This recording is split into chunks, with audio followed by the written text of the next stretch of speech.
Começar, né? Boa tarde a todos e a todas. Dizer que é um imenso prazer estarmos aqui em mais uma atividade do nosso programa de pós-graduação, formação de professores em práticas interdisciplinares. Então, em nome do nosso programa, eu gostaria aqui de agradecer a presença de todos, reforçando que é um papel do nosso programa, a nossa responsabilidade social nesse momento de pandemia, e vemos, então, essa estratégia como algo importante para estar junto à comunidade externa, trazendo todas as discussões hoje da contemporaneidade. Meu nome é Tarcísio Fulgêncio Alves da Silva, sou professor permanente do Programa de Formação de Professores e Práticas Interdisciplinares na linha de Educação, Saúde e Meio Ambiente. E hoje temos uma grande honra de receber alguns professores aqui do nosso programa que vêm discutir um tema fundamental nesse momento. Então, inicialmente, eu gostaria de apresentar aqui os professores. Inicialmente, apresento a professora Mariane Luiz Marinho Mendes, professora bacharel em nutrição, mestre e doutora em ciências e tecnologia dos alimentos, professora adjunta da Universidade de Pernambuco, campus Petrolina, atuando no curso de graduação em nutrição, e é professora permanente no programa de pós-graduação em formação de professores e práticas interdisciplinares. Juntamente à professora, temos o professor Dr. Hernani Martins dos Santos, licenciado em matemática, mestre em ensino das ciências e matemática, doutor em psicologia cognitiva, é professor adjunto na Universidade de Pernambuco, campus Mata Norte, atuando no curso de graduação em matemática. Atualmente é o vice-presidente da Regional da Sociedade Brasileira de Educação em Matemática, também professor permanente no programa de pós-graduação em formação de professores e práticas interdisciplinares.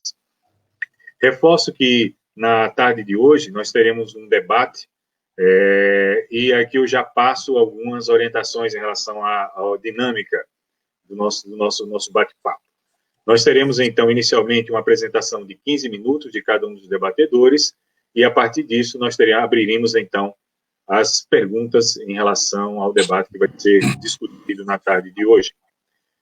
Mais uma vez, agradeço a presença de todos e iniciaremos, então, o nosso bate-papo de acordo com o que nós definimos previamente com o professor Hernani Martins, para que ele faça as suas considerações. Boa tarde. Todos me escutam? Vocês conseguem me escutar? O áudio está funcionando, Tarcísio? Sim. Sim? Bom, então, primeiro eu queria agradecer a coordenação do programa por esse convite, né? Eu estou falando aqui enquanto professor do programa de pós-graduação em formação de professores e práticas interdisciplinares do campus Petrolina, ao qual faço parte. Essa está sendo entendida hoje como uma atividade nossa, uma proposta nossa de interação com os estudantes, de manter o discurso, o debate, pensando na nossa perspectiva de atuação enquanto um programa de mestrado profissional, e também agradecer a você, Tarcísio, por essa possibilidade de mediar a minha fala e a fala de Mariane, na perspectiva de que a gente possa dialogar. Na verdade, isso aqui é uma conversa que a gente possa dialogar sobre essa perspectiva das tecnologias como instrumento de trabalho para o docente, né? Como é que a gente pode entender isso, como é que isso pode se materializar no que a gente investiga, o que é que a gente tem feito no programa nessa perspectiva e como é que isso pode chegar, de fato, na perspectiva do que é um mestrado profissional, nas práticas de sala de aula do ensino básico, e como é que a gente contribui também efetivamente para o desenvolvimento da ciência, uma vez que a gente está numa universidade, e esse também é um dos nossos papéis. Então, importante a gente entender um pouquinho, eu vou trazer conceitos bem gerais, né, não estou me prendendo a nenhum paradigma, nenhum teórico, mas conceitos bem gerais, baseando-se no final do século passado, no início desse século, de como é que a gente compreende tecnologia, como é que a gente compreende a tecnologia da informação e comunicação, e o estágio tal que a gente está, que é uma tecnologia de informação e comunicação digital. E como é que isso permeia as nossas práticas, as práticas docentes de todos os professores nos diferentes níveis de ensino. Então, a tecnologia, na verdade, ela é um produto da ciência, ela vai abarcar todo um estudo sistemático de técnicas, de processos, de métodos, de instrumentos de domínio das atividades humanas, né? Faz parte do nosso desenvolvimento do ponto de vista antropológico enquanto humanos. E ela está sempre visando a resolução de um problema, em esferas diferentes. Na indústria ou na escola, mais especificamente, que é para onde a gente vai olhar nessa conversa. E ela criou novos meios de comunicação, né? À medida que a tecnologia vai se desenvolvendo, e a gente pode falar de tecnologia numa perspectiva aqui bem ampla, né? Desde de ferramentas mais rudimentares que o homem criou no seu desenvolvimento ontológico aí, e do ponto de vista psicológico ou antropológico, até as ferramentas que a gente tem e utiliza hoje no nosso dia a dia para se comunicar, e aí isso gera novas formas de a gente agir sobre o mundo, né? Novas formas de ação e novas formas de interação nessa perspectiva social, porque somos seres sociais. Então, isso pode ser observado tanto do ponto de vista pessoal como também profissional. Então, vou dar exemplos bem corriqueiros de como a tecnologia permeia a nossa existência, as nossas práticas, e às vezes a gente não se dá conta, né? Então, eu, por exemplo, peguei um tempo que na minha casa a gente tinha televisão que não era por controle remoto. Então, para mudar de canal, às vezes brigava com minha irmã, com meus irmãos, porque a gente tinha que levantar do sofá para trocar o canal quando a gente queria mudar. E hoje a gente tem uma praticidade de estar no sofá e usar o controle remoto para mudar de canal. Óbvio que tudo tem duas perspectivas de olhar, né? À medida que a gente faz isso, a gente também fica mais sedentário. Somos seres que precisamos de movimento, e isso cria um sedentarismo na gente. Então, a escada rolante, nessa perspectiva, o elevador propiciou, com o avanço da tecnologia, por exemplo, que a gente tivesse construções verticais, né, prédios cada vez maiores, com o crescimento da população. Enfim, a tecnologia ela vai avançando e vai dando suporte sobre modelos múltiplos para as diversas áreas do conhecimento, né? Se a gente pegar uma ferramenta que a gente tem, que é muito comum, que é isso aqui, a gente partiu do celular e hoje a gente tem smartphone, apesar de culturalmente a gente falar que isso é um celular, porque ele tem uma perspectiva além da comunicação. Então, tudo isso faz parte desse processo que eu falei, que é um produto da ciência, que são essas técnicas, esses métodos que nos auxiliam a resolver problemas. Mediante esse contexto de como a tecnologia ela vem se desenvolvendo, juntamente com o nosso desenvolvimento humano, surge o processo da informação e da comunicação, e aí o que a literatura chama de TIC, né, Tecnologia de Informação e Comunicação. Como é que a gente entende isso? A gente vai pegar o conjunto dos recursos tecnológicos que vão ser utilizados de uma maneira mais integrada e vai ter um objetivo comum. Então, ela pode ser usada das mais diversas formas. Por exemplo, na indústria, para automação, como é que a gente comunica, gera informação, né, no processo de automação, por exemplo, como é que a gente faz a publicidade para o comércio. Atualmente, as maneiras de gerar os comerciais se utilizam muito dessas ferramentas para modificar o que se espera de uma fala mais rápido, né? Às vezes a gente tem um comercial de um remédio e no final umas palavras que a gente não consegue ler são postas muito rapidamente através da tecnologia da informação e comunicação, e na própria educação. É um processo de ensino e aprendizagem, porque isso, como eu falei, está no nosso mundo, está nas nossas ações e na nossa interação. Então, foi a tecnologia da informação e comunicação, por exemplo, que permitiu, e aí não é só no Brasil, mas a nível mundial, a educação à distância, isso que é denominado como educação à distância. Né? E a tecnologia da informação e comunicação, ela basicamente vai se desenvolver sob duas perspectivas, né? Do hardware e do software. Aquilo que a gente coloca que é mais a parte material, física de sair, e aquilo que potencializou outras áreas de conhecimento, como a inteligência artificial, como o que, de uma maneira do senso comum, as pessoas dizem que é o pensamento da máquina, apesar que a máquina não pensa, né? Então, isso que vai garantir essa operacionalização dessa comunicação das TICs, nesse processo que é decorrente do que a gente tem hoje em dia como um mundo virtual. Porque uma outra possibilidade que foi gerada a partir disso, especificamente das tecnologias de informação e comunicação, foi a popularização e a massificação da internet. Então, isso potencializou o uso das tecnologias. E a gente não está falando, para quem não é de um período um pouquinho mais antigo como eu, né, de um tempo muito longo, né? Essa popularização ela vai iniciar de uma maneira mais massiva no início desse século. Então, final do século passado e início desse século, entre os anos 2000, por aí, é que a gente começa a ter essa massificação, que é importante dizer no cenário que a gente tem em termos de Brasil, de Estado e de municípios, entendendo os fatores sociopolíticos e econômicos do nosso país, não há essa massificação esperada, porque a nossa sociedade ela não acompanha esse desenvolvimento, né? E tem fatores culturais que entram aí e que não é o nosso objeto específico de discussão aqui. Mas só para exemplificar isso e como isso está atrelado ao desenvolvimento econômico, social e político também, a gente está numa geração de celular que é muito avançada, mas a população japonesa, por exemplo, né, que é uma população extremamente tecnológica, já está na 4ª geração de celular, enquanto nós estamos na 2ª, por exemplo, né, então 2 gerações à frente.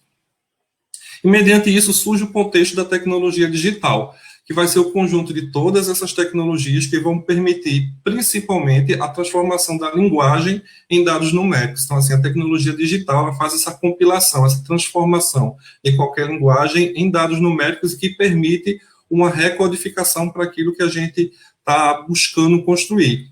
E nessa perspectiva, ela surge como um apoio pedagógico. Ela traz estratégias de intervenção que são muito variadas, que podem e tem papéis diferenciados, como, por exemplo, ela pode dar a possibilidade da gente ter programas para alunos, nos quais os alunos vão resolver um problema com uma aprendizagem que é mais aberta, então você tem um software específico, um jogo específico para fazer isso, e ela pode ser uma ferramenta para o trabalho do professor também, né? A gente tem hoje em dia os quadros interativos, ou as plataformas interativas, a gente tem o Google, nesse contexto de pandemia, o Google Classroom, que tem sido utilizado bastante, né, o G Suite, que é uma plataforma de aprendizagem também, não especificamente só para isso, mas também é utilizado. O Moodle, que é utilizado na educação à distância. Então, essa tecnologia digital vai permitir a gente gerar uma grande quantidade de dados educacionais. E essa é uma outra perspectiva que a gente pode olhar também, como é que a gente faz pesquisa com esses dados. Né? A gente pode identificar temas, a gente pode identificar conceitos que os estudantes apresentam mais facilidade, mais dificuldades, ou aqueles conceitos que, mediante todo esse desenvolvimento tecnológico, numa perspectiva ampla, não é possível levar para uma tecnologia digital, né? Por que alguns a gente consegue fazer e outros não? Como é que isso está atrelado à nossa existência e ao nosso desenvolvimento? Para a gente verificar também o desempenho de turmas, o processo de ensino e aprendizagem de cada estudante de uma maneira coletiva e também de uma maneira individual. E para fazer isso, geralmente, aí eu vou falar de uma perspectiva, de um paradigma específico, que a gente está se pautando na tecnologia para o apoio do trabalho docente, que é a perspectiva da didática, né, da perspectiva dos modelos didáticos científicos, colocamos assim por dizer, que permeiam o trabalho do professor. Então, se a gente pega a didática francesa, os franceses têm escolas de conhecimento didático reconhecidos mundialmente, né? Então, se você pega trabalhos, teorias como a de Brousseau, a de Chevalat, eles vão tratar dessa perspectiva a partir da triangulação que eles põem, que é o saber, o professor e o estudante, o aluno. Então, seria uma triangulação, em cada vértice de um triângulo a gente tem uma dessas perspectivas, o saber, o professor e o aluno, não tem um melhor ou menor. Esse é um triângulo que ele não é um triângulo estático, não é um triângulo ideal do ponto de vista matemático, ou seja, não é um triângulo isósceles com todos os lados iguais e todos os ângulos iguais a todo momento. Então, tem horas que esse triângulo aponta mais para o saber, às vezes mais para o professor, mais para o aluno.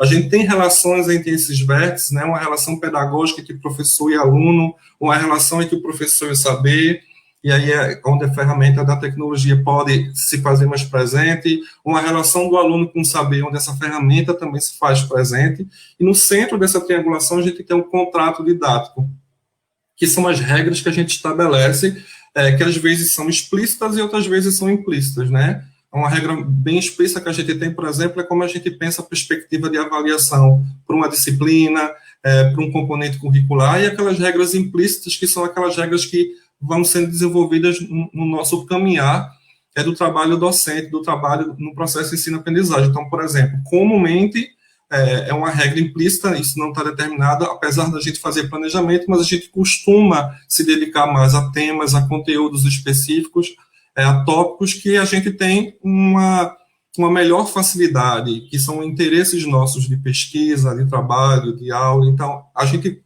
indiretamente, às vezes não intencionalmente, mas a gente costuma levar mais tempo nesses temas do que outro. Então, tudo isso faz parte do contrato didático. Isso vai ser atravessado, toda essa triangulação, essas relações entre professor, aluno e saber, pelos contextos e pelo tempo. E as ferramentas de tecnologia, tecnologia da informação e comunicação e tecnologias digitais, elas estão entrelaçadas nessa triangulação, permeando tanto o contexto como o tempo.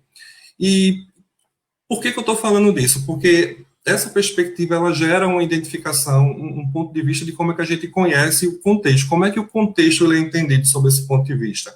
E aí eu vou trazer uma perspectiva de um teórico, que é Goodwin, um teórico norte-americano, que ele diz que o contexto tem que ser entendido para a gente compreender esses processos a partir do lugar onde a ação vai emergir. Porque usar a tecnologia como, ou qualquer outra ferramenta, e aqui a tecnologia, ela é tomada como uma ferramenta metodológica, não apenas ela, não significa dizer que todo o processo na relação aluno, professor e saber tem que partir de tecnologias específicas, digitais ou de informação e comunicação, podem ser outras tecnologias, porque o quadro, por exemplo, que é uma velha ferramenta, é um recurso tecnológico, né? Então, a gente tem que entender o contexto como um espaço onde a ação vai emergir, em que vai ser possível a gente organizar e interpretar mediante um processo desse ponto de vista de Goodwin, que é chamado de campos semióticos, né, da significação, que vão estar vão estar engrenados, justapostos, de forma que eles vão se influenciar mutuamente. E que ações vão ser organizadas? Que processo é esse? Goodwin diz que isso é possível instaurar a partir de práticas, e aí, se a gente olhar para o ensino, as práticas, olhar para a escola, as práticas de ensino e aprendizagem, é a partir de 4 dimensões desses campos semióticos, que seriam o discurso, os artefatos, os registros e os gestos. Então, essas coisas, elas estão se influenciando mutuamente, elas vão gerar contextos. E esses contextos vão gerar cenários específicos. Então, para a gente considerar o processo de ensino e aprendizagem, a gente tem que levar em consideração que esse processo, que é atravessado pelo tempo de criação dos contextos, eles precisam ser entendidos a partir dessas 4 perspectivas, do discurso, do artefato que a gente utiliza, do registro que a gente faz e do gesto. Então, a gente sabe que, por exemplo, nessa forma de interação nossa, eu tenho uma maneira diferente de utilizar o artefato, que é o computador, eu tenho uma maneira diferente de registrar e uma maneira de compreensão dos meus gestos que são diferentes de quando a gente está no contexto presencial, que eu uso o computador, por exemplo, como uma ferramenta para projetar o meu data show e não especificamente para eu me comunicar com a minha audiência, né? Então, esses são os elementos que vão compor esse repertório de partilha de uma determinada comunidade, que pode ser a comunidade escolar, por exemplo. Então, os campos semióticos, nessa posição teórica que Goodwin olha, é que vão criar significados, vão ser coisas que significam, né? Tem uma longa discussão do ponto de vista psicológico sobre isso, o que é significado, o que é sentido, não há um consenso na literatura, mas a gente sabe que esse processo de significação ele é muito importante para o processo de ensino e aprendizagem, porque a partir do processo de significação é que nós também construímos os conceitos e que são tão caros na escola, porque a nossa perspectiva de formação ela ainda é muito conteudista para desenvolver as habilidades e competências, e em determinados momentos, de fato, olhando do ponto de vista científico, precisa ser nessa perspectiva conteudista, aí, para trabalhar conteúdos, a gente precisa desenvolver conceitos para poder gerar definições. Então, isso não é apenas uma coisa que é individual, né, uma coisa que pode ser coletiva, num processo de geração de sentido nessa relação entre as pessoas.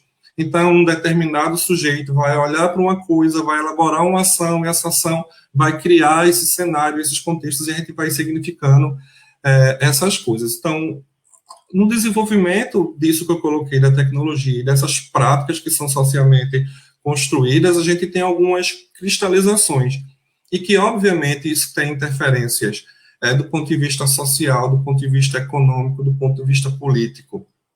Né? Então, se a gente observar, por exemplo, a nossa escola, ela é uma escola que tem uma configuração em termos de ambiente, e aí, para eu pensar no discurso, no registro, nos artefatos, nos gestos, na construção, na interação desses campos semióticos para gerar o contexto e os cenários de aprendizagem, a gente tem cristalizações, a gente tem uma escola que ainda é uma escola em termos de organização de estrutura física do século passado.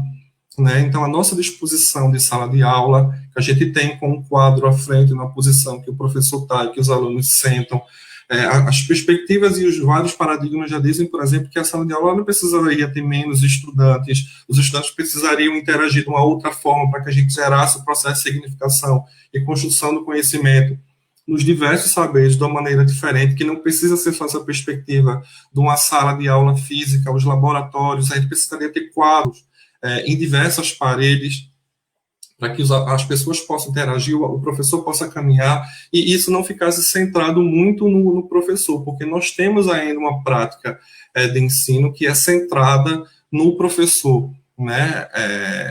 Não que isso não gere autonomia, e aí eu estou colocando o professor como um mediador, sempre o vejo dessa forma, né? Mas ainda é muito centralizada a maneira como a gente idealiza, e óbvio, isso tem diversos fatores, que são desde políticos, econômicos e sociais, e que interferem nesse processo. Então, por isso que nós temos na sociedade perspectivas diferentes, porque essas coisas estão influenciando nisso aí. Eu acho muito interessante isso, e como isso vai se construindo com o tempo, e como a tecnologia permeia isso, pautando-se nesses fatores também, né? Eu tenho 3 sobrinhas, por exemplo, com idades diferentes, uma sobrinha com 23 anos, uma com 5 para 6 e uma com 2, e aí eu gosto de entender, obviamente, mediante variáveis que não estou controlando e que foram possíveis para ela, né? A variável contato com a tecnologia, porque a gente tem ainda na nossa sociedade, e aí é importante ressaltar isso, os fatores sociais, políticos, econômicos que fazem com que a gente gere contextos diferentes, entendimentos diferentes, porque a gente não tem, às vezes, contato com todas essas tecnologias, e as possibilidades de estímulo mediante ao desenvolvimento nosso que a gente vai ter, que são permeados com essas tecnologias. Isso, obviamente, interfere também no processo de ensino e aprendizagem e precisa ser levado em conta. Então, essa minha sobrinha de 23 anos, eu lembro que ela aprendeu na escola, porque ela estudou na escola que teve a possibilidade de conhecer um computador na época, mas eu lembro que ela chegava e às vezes conversava com a gente discutindo que aprendeu a ligar o computador, que aprendeu a digitar, que aprendeu um Word, uma ferramenta que para ela era uma coisa nova, que é o período onde ela nasceu. Já a minha sobrinha de 6 anos, ela pegava o smartphone com 2 anos e ela fazia isso com o dedo, né? Esse movimento de baixo para cima, porque ela já nasceu num tempo e ninguém ensinou, ela não precisou ver isso na escola, essa possibilidade de usar a ferramenta, porque, obviamente, a cultura, que é um processo também dinâmico, vai se construindo, obviamente, estou falando de sujeitos, de pessoas que têm uma interação que possibilitam isso, né? A gente tem crianças que não têm uso de smartphone ou que não têm uso de computador. Isso precisa ser compreendido e levado em conta. E a minha sobrinha de 2 anos, que pegando o smartphone sozinha, conseguiu passar um áudio para a avó dela, para minha mãe, sem ninguém ensinar, né? Então, isso, de certo momento, isso vai nos transformando também. São processos de aprendizagem, não de aprendizagem escolar, mas que fazem parte do nosso desenvolvimento humano, que estão ligados a outras variáveis que eu estou falando, que a gente não controla e que estão muito ligadas a esses fatores socioeconômicos, políticos e sociais. E a gente pensar do trabalho da escola, pensar o trabalho docente, o processo de ensino e aprendizagem, a gente precisa pensar ele também dessas configurações sociais que emergem nesses cenários, né? Mediante o que a gente tem. Que ferramentas estão disponíveis e como a gente pode fazer para a gente quebrar esse processo cristalizado para que o processo de ensino e aprendizagem ele também acompanhe esse desenvolvimento nosso, humano, né? De perspectivas diversas, antropológicas, psicológicas, sociais, da educação também. Como é que a gente pode permear isso dentro daquilo que é possível? Isso não significa dizer que a gente vai abandonar práticas que já são instituídas e que dão efeitos positivos. Não é isso trabalhar com a tecnologia, né? Mas a gente tem que pensar partindo de pressupostos, né? Por exemplo, a formação dos professores. Como é que a gente promove a formação de professores, inclusive os professores que estão em serviço, a formação continuada que a gente chama, a partir dessa vertente? O que é possível fazer mediante essas transformações do mundo e a escola que eu tenho? Por que a escola não acompanha? Quais são as políticas públicas que a gente pode instituir, que a gente deve brigar nessa situação para que a gente possa construir uma escola melhor e um contexto de ensino e aprendizagem melhor? Partindo do referencial da escola brasileira que a gente tem, da escola da nossa região, dessas práticas que estão sentadas do professor. Como é que a gente consegue construir novos modelos mediante os paradigmas, as teorias que a gente tem que vão nos permear isso, né? Então, porque isso também nos acompanha de diversas formas, e nesse processo do nosso desenvolvimento e também da nossa cultura, né, cultura escolar. Então, se a gente observar o quadro que eu falei que é uma tecnologia, a gente teve por muito tempo o quadro que era chamado de quadro negro, porque ele já foi dessa cor, ele já foi preto, né, que depois se transformou num quadro verde, eu não sei explicar, porque entrei na escola já era verde, que era um quadro que a gente utilizava com giz e que trazia malefícios para a nossa saúde, depois passou para uma lousa que tem o uso do pincel, e essa lousa nos nos remete a outras possibilidades de interação, e aí tem o registro, por exemplo, quando o Gooden coloca, a gente teve que adaptar a nossa letra, porque a maneira como a gente escreve no quadro verde não é a maneira como a gente escreve na lousa, e como é que a gente tem esse processo de interação, de exposição de um pensamento, por exemplo, no quadro. Com o passar do tempo, a gente passa a utilizar retroprojetores, né, fazer aquelas transparências que foram com canetas, depois a gente passa a imprimir com o advento do computador, passamos a usar datashow, que antes eram com computadores em torres fixas, e nós temos hoje laptops e já temos datashow que se adapta aos nossos smartphones, datashows pequenos, e hoje em dia estamos nas plataformas digitais, que estão, por exemplo,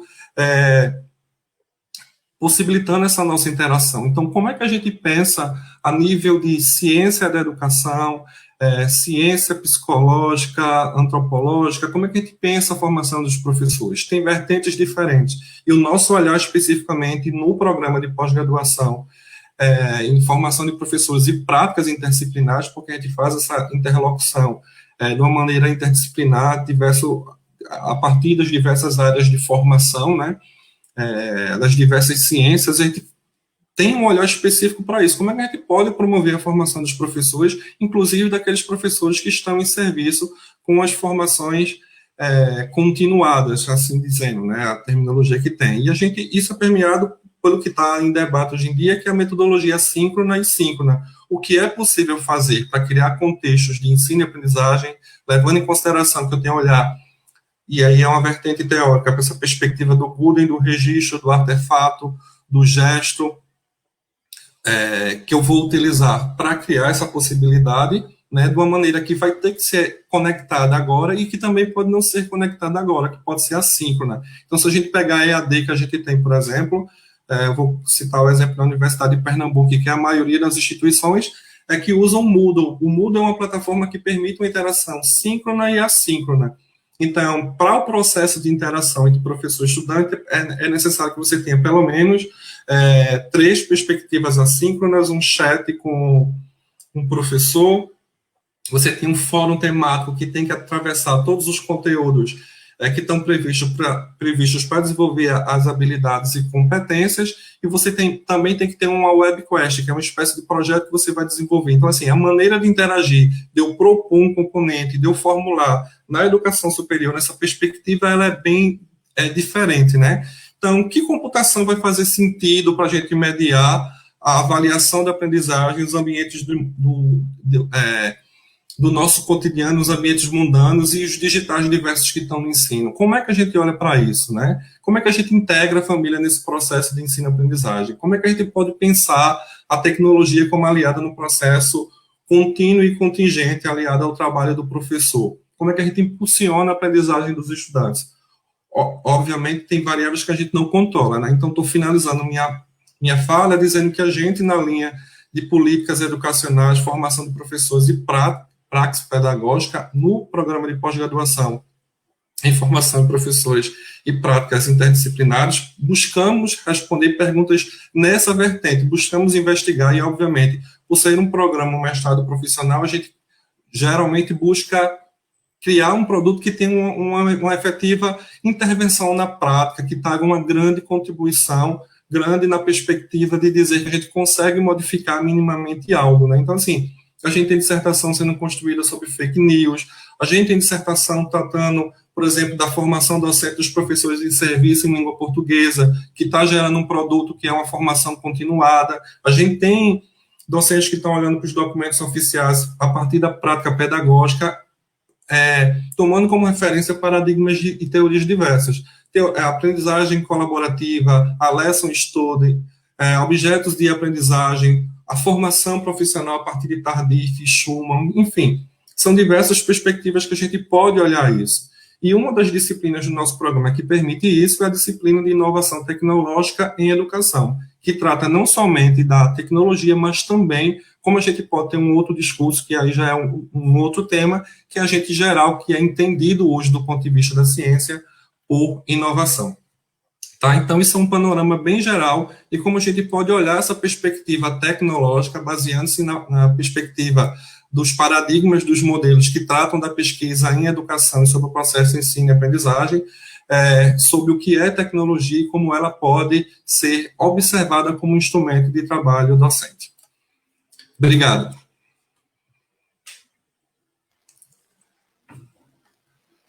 Gostaria de agradecer a contribuição aí do professor Hernani, né, agradecer exatamente suas reflexões, dizer a todos os presentes, mais uma vez agradecer a presença de todos e dizer que estamos aqui recebendo perguntas que, ao final da apresentação dos professores, então estarei apresentando as perguntas para que a gente possa aqui trabalhar no nosso debate. E agora eu passo diretamente a palavra à professora doutora Mariane Luiz Mendes, para que possa fazer, então, suas considerações. Então, boa tarde a todos e a todas. Me escutam bem? Me escutam bem? Boa tarde, né? Então, a princípio, eu gostaria de cumprimentar, né, os colegas, os professores Tarcísio e o professor Hernani, né, por estarmos nessa tarde aqui conversando um pouquinho sobre a temática que o programa escolheu para nós, né? E agradecer também à coordenação pelo convite que a gente está fazendo esse diálogo, né?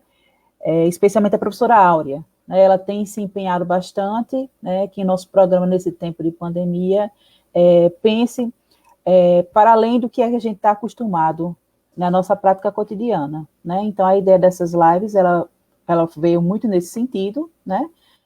O colegiado se sentiu na obrigação, num período conturbado desse que a gente está vivendo, de trazer algumas discussões pertinentes, né? E cumprir o nosso papel, que é a formação de professores, né? O meu lugar de fala é um lugar de fala de uma docente do programa, né? Mas de uma docente do programa que se viu também, assim como tantos outros docentes na nossa cidade, no nosso país, né? Que se viu desafiada a ter um olhar maior para essas tecnologias, essas novas tecnologias na educação. Não que a gente não tenha já utilizado alguma delas, né? Então, o Hernani trouxe aí uma historiografia aí, citando várias e várias tecnologias que a gente foi adaptando à nossa prática docente, né? Mas nos últimos dias, especialmente nos últimos 3 meses, devido à situação excepcional que a gente está vivendo, a gente se vê forçado, né, impelido a um estudo mais detalhado de como a gente poderia se adaptar aos novos tempos que se apresentaram a nós, né? Então, de antemão, assim, eu não sou professora da disciplina, né, que trata as novas tecnologias, né? É uma disciplina que o professor Hernani, diante da brilhante fala que ele fez, ele tem toda a maestria e é o professor da disciplina, porém eu sou uma docente, digamos assim, curiosa, né? E que tenta ir atrás e se atualizar e ver aquilo que a gente pode ou não aplicar, especialmente a minha prática docente. Então, diante desse novo cenário, né, eu comecei, de modo geral, a me sentir impelida a ir atrás, quem sabe, de outras habilidades, né? Então, eu sou docente e também tenho um filho que tem 11 anos que está justamente passando pela essa experiência do ensino remoto. A gente fala nas novas tecnologias de modo geral, mas a gente sabe que diante do problema que a gente está vivenciando, o ensino remoto, né, hoje, é algo que está bem em voga, digamos assim. Então, diante dessa experiência, né, nos últimos 3 meses, na realidade, eu me senti estimulada a procurar, né, a saber mais do que seria, de como poderia usar melhor as tecnologias em minha didática, né, lembrando sempre que eu não considero que a educação de forma remota, né, é melhor do que a educação presencial, porém, como a gente está vivendo realmente uma situação de excepcionalidade, né, então, e fala-se muito, digamos assim, que nossa vida vai ser diferente, né, quando pudermos voltar a essa nova realidade que vai se apresentar. Então, a gente se vê estimulado a procurar, né, outras formas de manter a interação com os nossos alunos, né? Então, de antemão, quando eu penso em novas tecnologias, aí eu vou lá atrás e lembro que, na época que eu era, sei lá, adolescente, né? Quem é mais ou menos da minha idade deve lembrar disso, a gente fazia ainda curso de informática, né? Então, hoje, raramente a gente tem um curso de informática, né? Ou então, se for coisa muito específica. E aí, como a Hernani colocou, as coisas elas foram mudando no decorrer dos anos, e a gente foi se adaptando. Então, hoje em dia, ninguém faz especificamente um curso para aprender a usar o Word, né? É algo que é corriqueiro na nossa prática docente. Então, da mesma forma, algumas metodologias, quem sabe daqui a 10, 15 anos, elas vão fazer parte tranquilamente do nosso cotidiano, assim como as outras ferramentas foram sendo inclusas, né? A gente tem que considerar também, quando a gente fala de novas tecnologias, né, que é claro que é preciso qualificação para esses docentes. Então, na realidade, deveriam existir políticas públicas que possibilitassem essa qualificação, independente da esfera, do nível de atuação desse docente, né, quer seja na esfera do ensino básico ou no ensino superior, enfim, né, a qualificação é primordial. E aí, dentro desse caminho, né, desses meus 3 meses de quarentena, o que é que eu fui fazendo, né? Eu fui vendo lives, principalmente no YouTube, da Rede Nacional de Pesquisa, né, da Rede RNP, que foram me mostrando um caminho que até então eu não tinha visualizado, porque, na realidade, essas possibilidades, elas já estavam aí, né? Eu que ainda não tinha despertado para, né? Então, a princípio, eu comecei com um interesse muito grande na utilização do pacote G Suite do Google, né? Então, fiz cursos, todos gratuitos, não paguei por nenhum, né? Justamente no sentido de me qualificar para utilizar o Classroom e as demais ferramentas do pacote G Suite. E aí comecei a entrar num mundo novo, né? Um mundo que, na realidade, foi desde a produção, por exemplo, de videoaulas, né? Até como utilizar o Google Drive, não que eu não tivesse esse conhecimento anterior, né, mas quando a gente tem o conhecimento nos passar por meio de um curso de forma sistemática, né, então, às vezes, a gente visualiza vertentes que anteriormente a gente não tinha conseguido visualizar.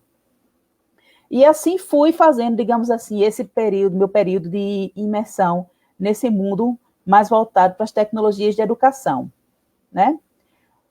O certo é que, diante do que a gente está vivenciando, não é só a educação que, com certeza, vai mudar, né, nesse cenário.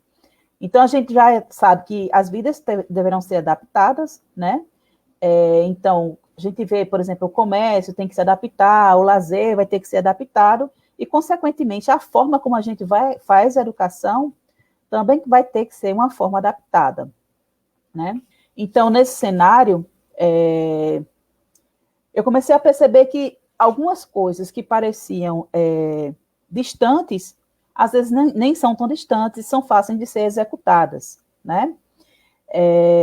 Lembrando sempre que não acho que o ensino remoto, de forma nenhuma, substitui o ensino presencial, mas existem algumas técnicas e algumas tecnologias que a gente poderia comumente utilizar na sala de aula como forma de dinamizar mais o nosso plano de disciplina, a nossa didática, a interação com o nosso aluno, enfim, né?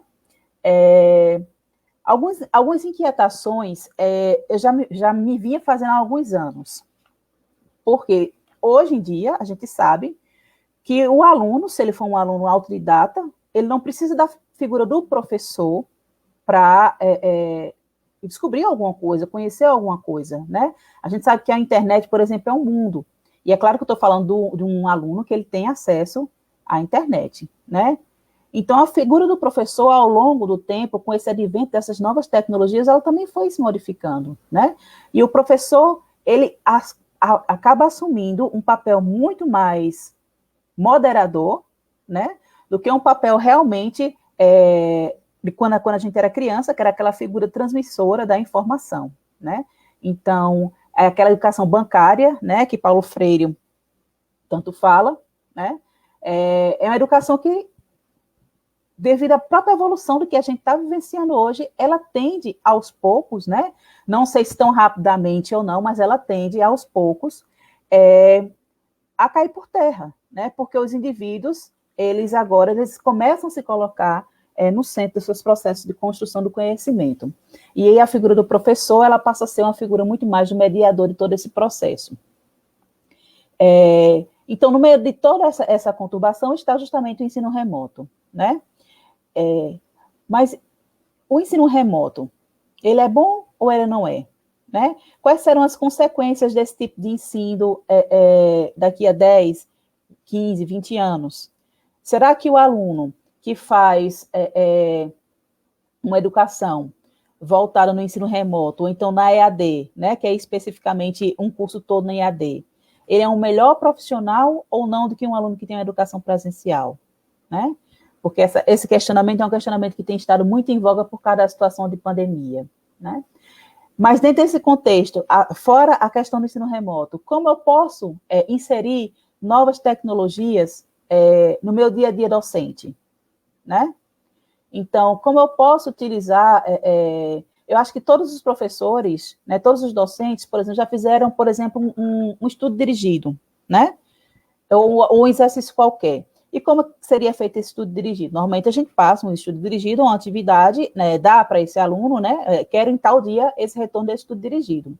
Então, boa parte dos docentes, eles podem fazer isso, por exemplo, de via remota, receber remotamente por e-mail ou por outro tipo de plataforma, né? Então, isso também seria um ensino remoto.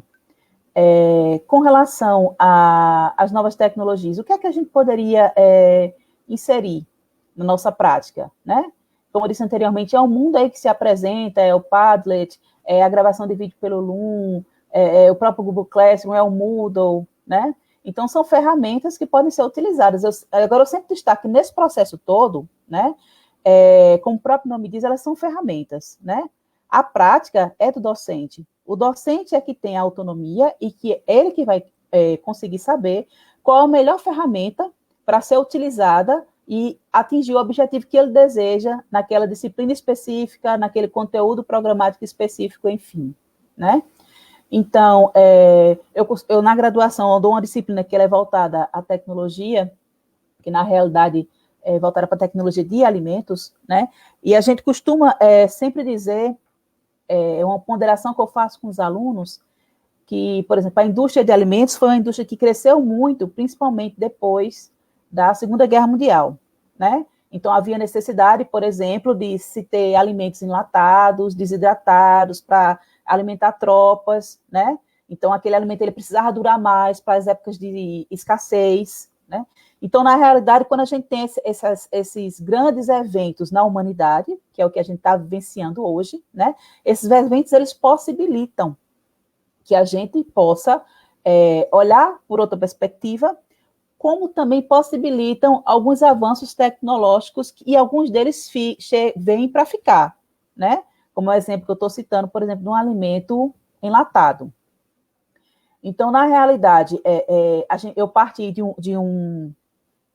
uma pessoa antes de todo esse processo de pandemia, que praticamente desconhecia esse mundo, apesar de ser docente de nível superior, mas não utilizava comumente em minhas práticas docentes várias dessas tecnologias, né? E comecei a perceber que algumas dessas tecnologias são simples de ser aplicadas, fáceis, né? Podem fazer parte do dia a dia docente tranquilamente, claro que respeitando aí a individualidade de cada docente, né? E podem contribuir muito para a dinâmica das disciplinas em si, né? E para aprender o aluno nesse mundo tecnológico, né? Já como a gente viu na própria fala do professor Hernani, né? Hoje em dia, os nossos alunos, eles são muito mais tecnológicos do que nós, né? Essa geração que já chega justamente reconhecendo as marcas pelo ícone, que já chega na telinha do computador, da televisão e passa o dedinho, né? Então, é uma realidade que a gente não vivenciou enquanto criança, né, mas é uma realidade que se apresenta hoje, e a gente tem que tentar atingir, né, justamente o nosso público, o público que a gente trabalha, que são os discentes. Então, eu vou encerrar um pouco a minha fala para a gente passar para as perguntas, né? Mas o meu local de fala é justamente esse, é o local de fala de um docente que está em busca das novas tecnologias, né? E tentando inseri-las na sua prática docente e vendo que essa inserção é uma sessão tranquila de ser realizada.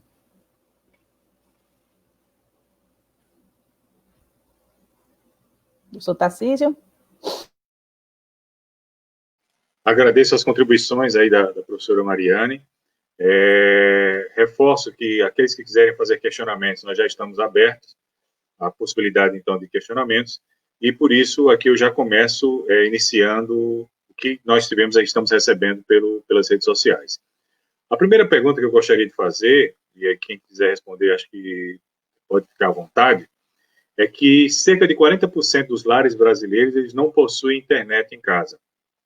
Como conciliar essas ferramentas para uma nova aprendizagem com o perfil socioeconômico dessas famílias?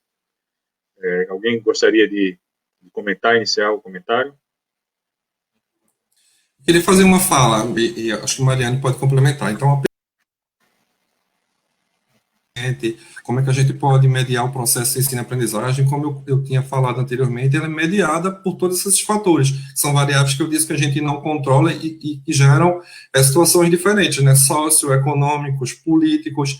Óbvio que tem que, como eu coloquei, isso é até um objeto de estudo de uma das nossas linhas, e precisam existir políticas públicas nessa direção, para que a gente possa ter um avanço, mas também trabalhar com tecnologia, porque você está falando especificamente de tecnologia digital e tecnologia numa perspectiva síncrona, né? Trabalhar com tecnologia não significa necessariamente que você precisa ter a todo momento essa conectividade, porque a gente tem que entender a tecnologia como uma ferramenta como uma possibilidade para. Ela não substitui. E aí tem um processo de interação e de aprendizagem, ela não substitui o professor, não substitui essa necessidade de aprendizagem presencial, né? Então, esse é um déficit que a gente tem no Brasil, e um déficit que precisa ser pensado. Então, nós temos aqui em Pernambuco, por exemplo, um centro de discussão de ciência da computação, que é referência na América Latina e que pensa nessas perspectivas também da conectividade, né? Essa é uma etapa que precisa ser vencida na barreira educacional, na perspectiva do que a gente caminha de avanço tecnológico, obviamente, como a gente tem que sanar outras coisas, né? A gente tem conectividade, mas às vezes a gente não tem aparelho, às vezes a gente mal tem a sala de aula como espaço físico para acontecer, mas é necessário políticas públicas de investimento nessa direção para que propicie uma conectividade melhor e as possibilidades que a gente tem de ensino remoto, de ensino à distância, para que isso possa efetivamente trabalhar. E nessa perspectiva tecnológica tem a perspectiva da gente trabalhar com o assíncrono também, né? Eu posso realizar atividades, por exemplo, nas redes sociais, como acontece, por exemplo, na educação à distância no fórum, que elas vão ficar lá, vai acontecer um processo de interação num determinado espaço de tempo, mas que essa interação não precisa ser ao vivo esse mesmo tempo. Isso também é uma possibilidade de uso da tecnologia, porque você vai acessar a internet dentro de um espaço e tempo quando é possível fazer. Mas, sem sombra de dúvidas, é preciso a gente caminhar muito, avançar muito no que a gente chama de conectividade, que tem uma série de fatores envolvidos aí, para que efetivamente a gente possa ter uma contribuição melhor das tecnologias de informação e comunicação na perspectiva digital, fomentando o trabalho do professor e o processo de ensino e aprendizagem. Mais uma vez, obrigado, professor Hernani. Professora Mariane, deseja fazer algum comentário? Não, que na realidade, só complementando o que a Hernani, né, falou, a gente, quando vai fazer uso de uma dessas metodologias, né, a gente tem que observar qual o público que a gente está trabalhando, né? Então, quem são nossos alunos? Isso é primordial para a gente escolher qual metodologia a gente vai utilizar nesse processo, né? E aí sim a gente escolher metodologias que sejam mais acessíveis a todos, né? Claro que a gente não pode deixar de falar no problema da conectividade, porque a gente sabe que nem todos têm esse acesso, né? E aí tentar escolher justamente processos assíncronos, né? Então, justamente eu posso enviar, ter um prazo para o aluno me retornar, né? Pode ser um vídeo, então não precisa ser algo ao vivo, numa plataforma ao vivo, né? Então, dessa forma, a gente tenta garantir um maior acesso quando a gente faz um processo assíncrono, mas claro que isso é um contexto muito maior, a gente tem muita mais coisa a analisar, né, para poder escolher a metodologia mais adequada e a ferramenta mais adequada para utilizar em nossas aulas, em nossas disciplinas. Obrigado, professores. Temos aqui um questionamento da professora Áurea, que é como fazer que os estudantes possam utilizar o celular e, um exemplo, na escola, e ele, em vez de, por exemplo, trabalhar na perspectiva de jogos, mas como instrumento de ensino-aprendizagem. A gamificação, o jogo, por exemplo, é uma das perspectivas que a gente tem metodológica de uso de ferramenta de tecnologia de informação e comunicação digital, né? E que pode acontecer em diversas perspectivas, síncrona, assíncrona. Eu tive, no semestre passado, na disciplina, um estudante, o trabalho de conclusão do curso, por exemplo, era a construção de um relato de experiência. E teve uma estudante que fez uma perspectiva de gamificação, por exemplo, usando completamente uma perspectiva dos estudantes jogarem a partir de PowerPoint. Então, assim, não precisava nem, não posso nem considerar que era uma metodologia assíncrona, mas usava uma tecnologia. A gente precisa ter um planejamento, e obviamente isso é complexo, porque a gente usa muito a tecnologia hoje em dia na perspectiva da interação social de cunho pessoal e não de construção do conhecimento, mas criar estratégias para, né?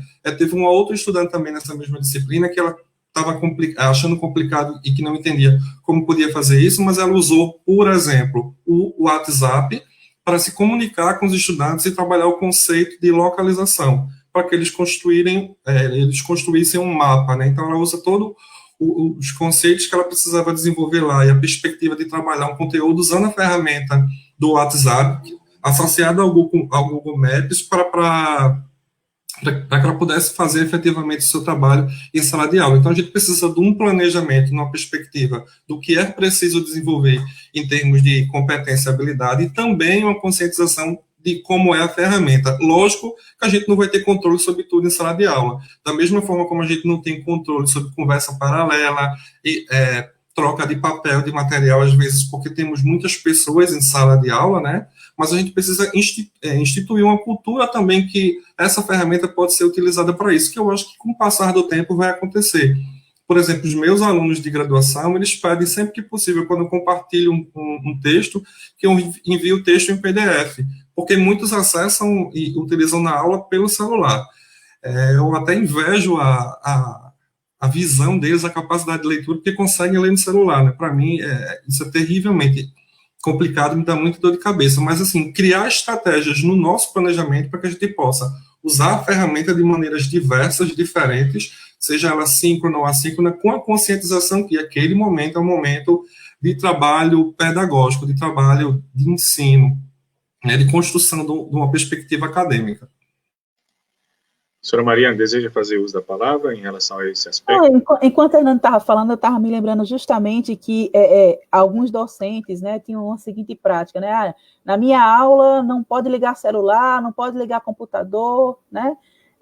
Só que aí, diante desse cenário, né, das experiências que a gente está vivenciando, a gente está sendo forçado, inclusive, a olhar por uma outra perspectiva, né, como a própria gamificação que a Hernando acabou de falar. Será que não seria mais interessante tentar incluir, né, esse celular, esse computador, durante a aula, nas suas práticas docentes?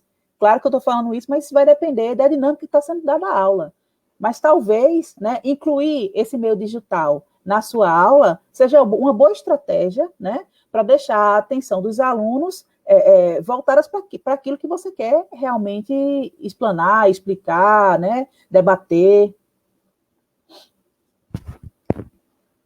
Agradeço a contribuição dos dois professores. Mais uma pergunta aqui da Tatiana. No contexto do ensino híbrido, existem teorias que orientam a escolha de conteúdos mais ou menos apropriados para serem trabalhados de forma remota ou presencial? Então, a escolha aí é um processo que vai em relação ao que a gente tem programado para a disciplina, porque assim, o ensino híbrido é uma perspectiva que a gente está vivenciando agora, e não vai ter um posicionamento teórico que diz assim, ó, esse conteúdo específico tem que ser trabalhado, ou esse conteúdo tem que ser trabalhado, porque isso vai do contrato didático e do que a gente entende numa perspectiva de formação mínima do que é necessário para que a gente possa interagir num contexto que é presencial, que eu preciso de uma outra maneira de registrar com meus alunos, de montar o meu discurso, de usar um artefato, daquilo que ele tem autonomia para desenvolver de uma forma, digamos assim, individualmente, em outro espaço, que depois isso possa ser mediado, porque o fato de eu colocar o aluno numa perspectiva híbrida, que ele vai trabalhar presencialmente comigo, ele também vai fazer um desenvolvimento de algumas ações de forma isolada, requer um planejamento diferente. Então, eu tenho que entender o que é possível que o estudante faça sozinho, mas que vai ser mediado por mim. Então, é mais uma estratégia metodológica mediante o que a gente vai construir. Talvez a perspectiva da didática francesa, do que trata do contrato didático especificamente, né, que estabelece as regras do que é implícito, o que é explícito no nosso planejamento, possa auxiliar a pensar nessa perspectiva. Mas não existe um teórico que defina isso precisa ser presencial, isso precisa ser à distância ou criado, desenvolvido em outros espaços. Depende muito do que está planejado para ser trabalhado com os estudantes, em termos de conteúdo programático, de ementa, se a gente colocar em disciplina, né, mas do conteúdo programático, do programa que está previsto para ser trabalhado em qualquer nível de ensino, e o que dentro desse conteúdo a gente entende que é necessário desenvolver de habilidade e competência, que precisa de uma mediação mais próxima, e aqueles que eles podem desenvolver mais isoladamente, que precisam, obviamente, de um processo de mediação em que eu vou dar mais autonomia, mas que eu não vou deixar correr de uma forma solta, porque a gente precisa, de fato, construir uma perspectiva de que a gente sistematiza esse conhecimento a partir dos conceitos que estão sendo postos para desenvolver definições e habilidades para gerar uma competência específica que a gente está buscando. Professora Mariane, deseja fazer um comentário? Não, só complementando também, né, Tarcísio, que é tudo tão novo, né? O ensino híbrido é muito recente, então não tem nada estabelecido ainda não, né? Então, são construções que a gente vai ter que ir fazendo, né, no decorrer desse tempo aí, o contrato, como a Hernando falou, do professor com o aluno, é a autonomia do professor, né, então existem várias coisas envolvidas nesse processo. Então, é muito, muito recente, é tudo muito novo para a gente, né, afirmar taxativamente. Temos mais um questionamento, que seria o seguinte: já existe algum dado, trabalho ou relato dos resultados que tratam a eficiência dessa nova vertente no ensino? Bom, eu não sei o que está sendo tomado como nova vertente de ensino, se é essa perspectiva híbrida, se é o ensino remoto emergencial, e também, como eu não sou uma pessoa, porque apesar de trabalhar com tecnologia, utilizar, investigar, em parte isso, porque o meu olhar muito para o saber matemático, apesar de trabalhar com formação de professores numa perspectiva ampla, né, existem vertentes que trabalham essas perspectivas até mais para frente, né, se a gente pegar, por exemplo, os trabalhos de Luciano Meira, eles já apontam para uma educação 4.0, enquanto a gente estaria na educação 2.0.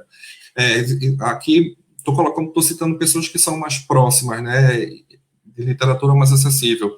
O professor Alexandre Gomes, também na UFPE, do Centro de Informática, que trabalha com a perspectiva de plataformas e tem construções nessa perspectiva, né, do síncrono e do assíncrono.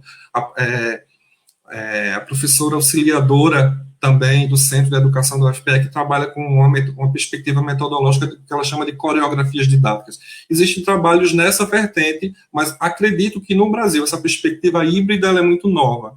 Muito do que esses pesquisadores que eu coloquei, eles trabalham na perspectiva do ensino remoto, do ensino à distância, mas não o híbrido. O híbrido é uma perspectiva que está sendo instituída por necessidade, e agora no Brasil está todo mundo pensando a partir disso, por uma questão que nos foi imposta, né, mediante um cenário de doença, e a gente está construindo. Acredito que muito em breve começaremos a ter relatos de experiência, pesquisas acadêmicas que vão nos colocar como salutar na ciência pontos positivos e negativos nessa perspectiva, como temos do ponto de vista metodológico de outros trabalhos, né? A gente tem trabalho que destaca o que é positivo e negativo no uso do computador, no uso do data show, enfim, tem coisas nessa direção.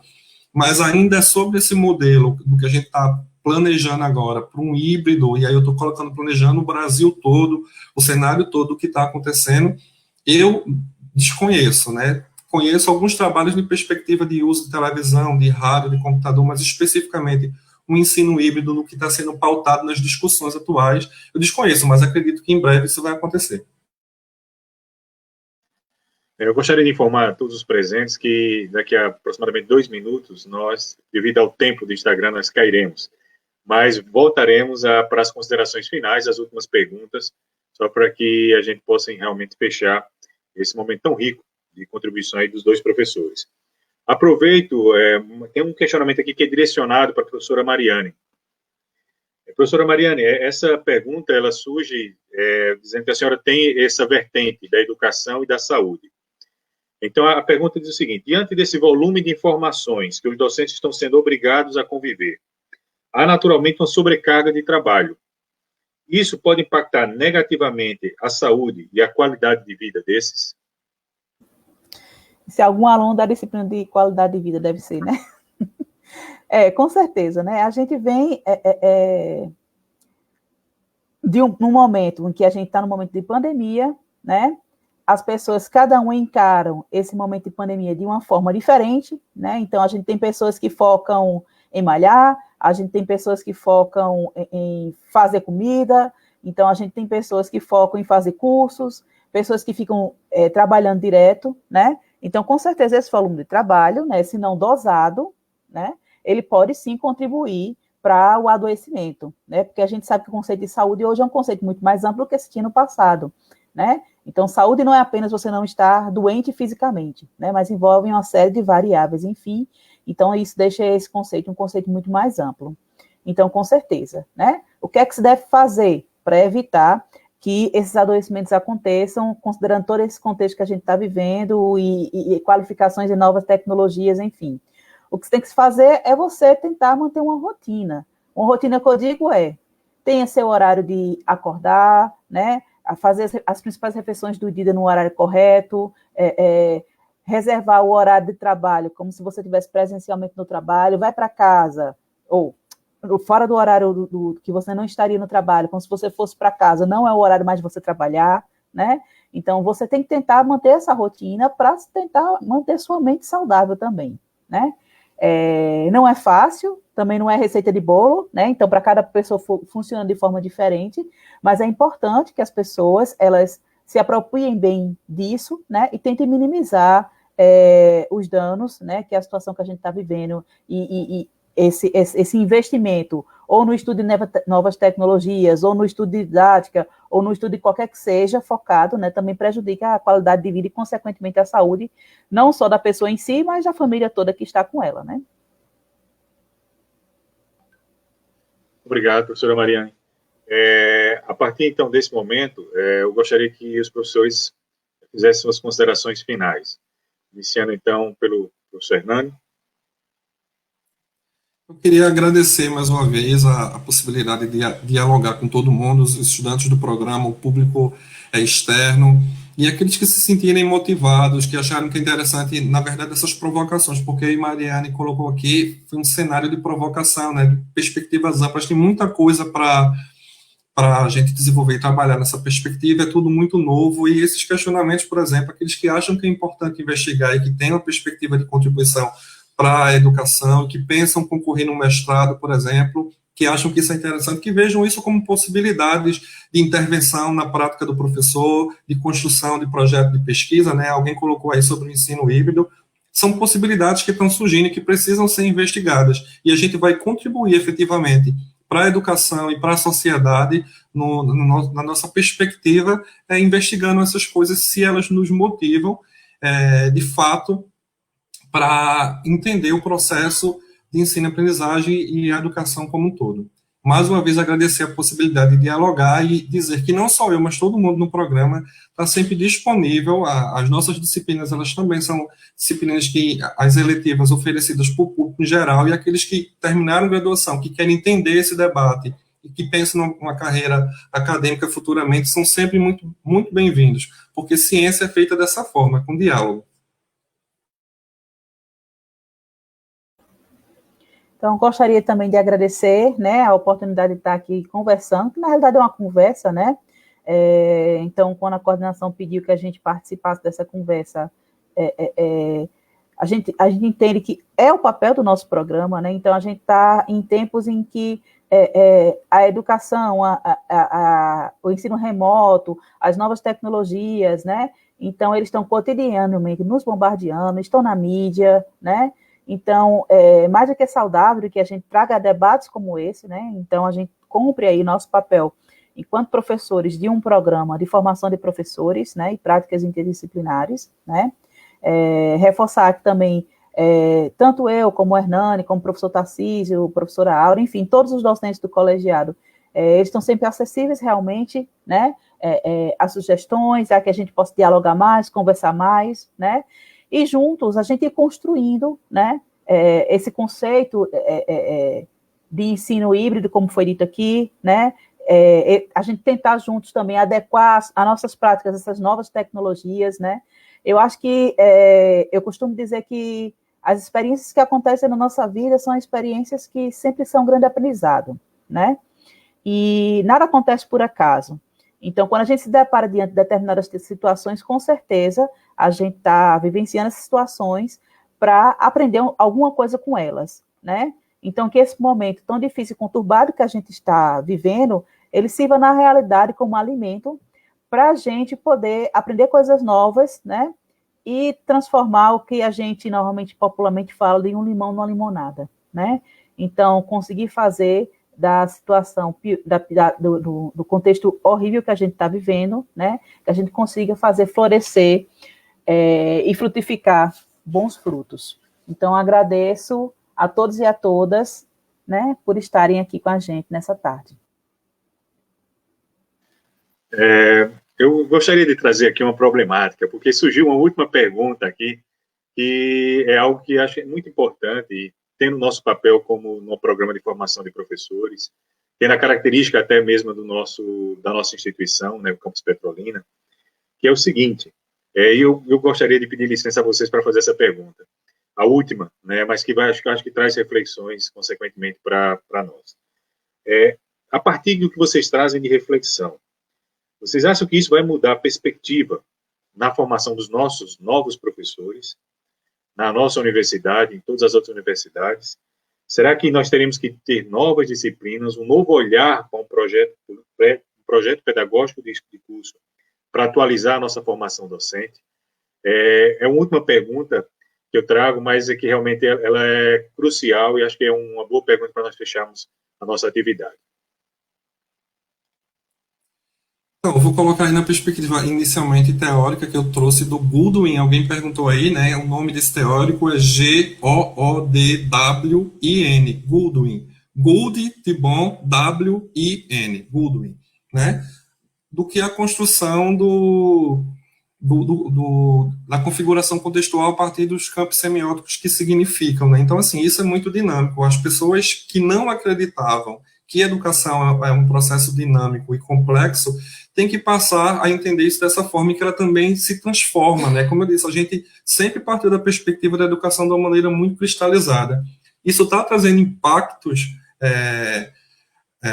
nas nossas práticas, na nossa maneira de entender como é que é a formação. E aí eu estou colocando o contexto amplo, desde a educação infantil até o ensino superior, considerando a pós-graduação lato sensu e stricto sensu, né, em contextos diversos e perspectivas diversas, vai impactar assim como tem impactado em outros locais. Vejam, se a gente observar os cenários que são construídos em outros países que têm diferenças sociopolíticas, econômicas, como já destaquei, que passaram por isso por uma facilidade melhor, porque já entenderam, do ponto de vista até de investimento em políticas públicas, que é necessário pensar nessa perspectiva. O Canadá, por exemplo, para qualquer graduação de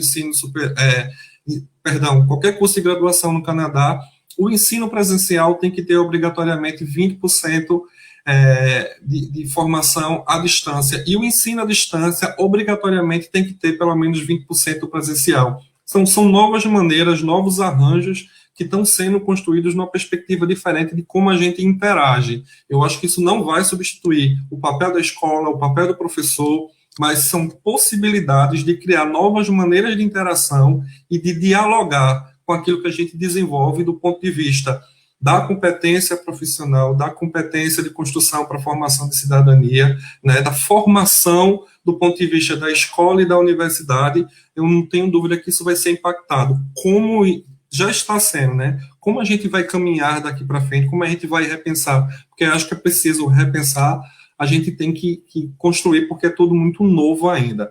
Mas eu não tenho dúvidas que vai modificar, não. Eu também acho, com certeza, sem dúvida mesmo, né? Essa formação ela vai ser modificada em todo esse contexto, né? Então, os cursos, por exemplo, vão ter que rever PPCs, né? Os projetos vão ter que se adequar a essas novas realidades e não sei se muito rápido ou muito lento esse processo vai acontecer, nem o grau de modificação que vai acontecer, né? Mas com certeza a gente vai ver modificação sim. Eu estava assistindo esses dias, há uns 15 dias, um evento que aconteceu na realidade no final do ano passado, mas que foi disponibilizado online por esses dias, que era uma fala de uma professora da Universidade de Santa Fé, nos Estados Unidos, né, que ela trabalha justamente com essas novas tecnologias, com ensino remoto, com EAD, né, e ela justamente dizendo que na universidade que ela trabalha, cerca de 20 a 30% de todos os cursos utilizam essas metodologias, utilizam o ensino remoto, né? Então, a gente está focando muito nesse assunto hoje por causa da situação que a gente está vivenciando. Era uma transformação que ela já vinha acontecendo lentamente, né? Mas, diante de tudo que a gente está vivenciando, todos nós fomos forçados, né, a ver isso de forma mais perto de nós, né? Então, com certeza, acredito eu que os projetos de curso, eles não vão poder caminhar mas no mesmo ritmo, na mesma linha. E para nós, por exemplo, eu sou bacharel, né? Eu não sou licenciada. Então, é um desafio a mais que se apresenta, né? Porque quem é licenciado é preparado muito mais do que quem é bacharel na sua formação para exercer a docência, né?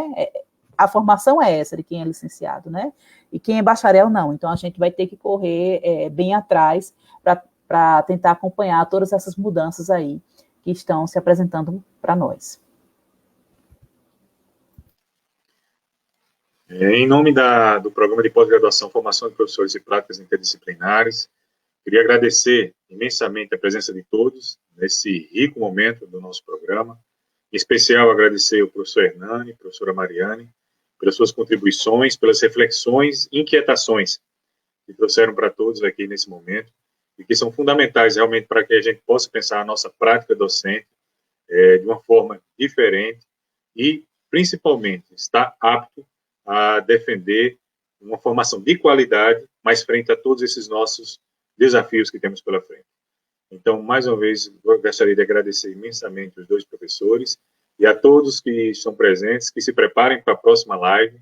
Essa é uma dinâmica do nosso programa, no intuito realmente de aproximar toda a comunidade ao programa de pós-graduação em formação de professores e práticas interdisciplinares. Então, em nome do programa, gostaria mais uma vez de agradecer. Cuidem-se e sempre em defesa da educação de qualidade, e é isso que é o nosso papel enquanto professor, é o nosso papel enquanto programa, e é o nosso papel enquanto Universidade de Pernambuco. Então, mais uma vez, muito obrigado e boa noite a todos.